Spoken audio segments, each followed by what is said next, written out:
I think that rock bottom for me was actually more of an emotional and heart rock bottom. I mean, to the world, I would have still been viewed as highly successful and, you know what I mean? Like, I was still respected among my peers and good at what I did, but rock bottom for me was that my life was completely in shambles because everything was about me. I was raised on the mission field. I became a Christian very early as a young child. My parents were missionaries, and I accepted Christ very early in my life, and pretty much I had a relationship with God all throughout my formative years in high school. And then I went off to college, and while I was at college, my father, who was a missionary pilot, was in a crash, and he died. And that had a very profound effect on me because he was kind of my father was my spiritual mentor. And all of the questions and all the doubts that I had about religion kind of started coming to the forefront and creeping in. As I was at my most vulnerable in my faith, I also started doing something that I thought was amazing. I joined the military and became a Air Force jet pilot. I was good at what I did. I enjoyed flying jets, and I felt like I was respected and loved by the other people that did this job. And as that respect for me grew, I fell in love with myself. I just became overwhelmed with myself, and I lived for myself. Everything was about me. I wanted, everyone to respect and love me, and I completely fell away from any relationship with God. I got to the point where everything was okay as long as it was for me, and I started to say things like, hey, I deserve to be happy, and my marriage started to fall apart.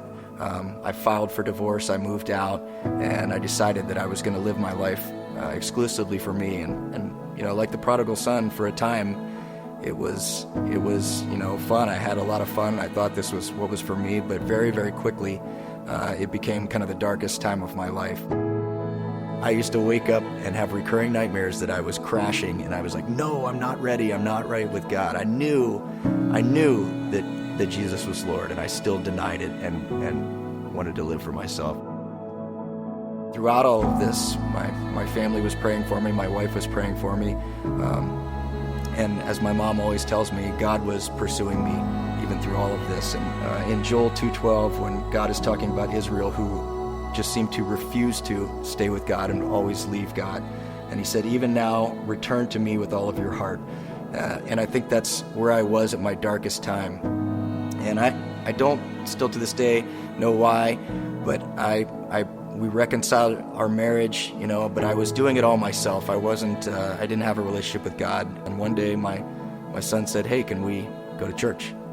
And I said, yeah, I don't know why not. So we went to Open Door, and instantly I started to feel a hunger to get back to learning about God. And this culminated, I was helping at church, helping in the sound booth, and man, one of the things he was preaching, it was just breaking me down, and I just felt all of this guilt and just a deep regret for having wasted all of those years. And I drove and left that church service, and I made it about a block, and I just pulled over and was just overwhelmed with emotion. And I cried for a while, and I just kept saying to myself, I surrender. And I prayed to God, and I surrendered all of it. And I surrendered, living for myself, and prayed that I would live for God. And as a result, he took away all of the guilt of all of those things. I found out that living for myself brought nothing but destruction, and to my family, to my relationships, all of the glory that I thought I was accruing for myself was meaningless, and I, instead of glory, felt shame. At the end of all of it, you live for yourself. At the end of your life, you hang some things up on the wall, and that's it.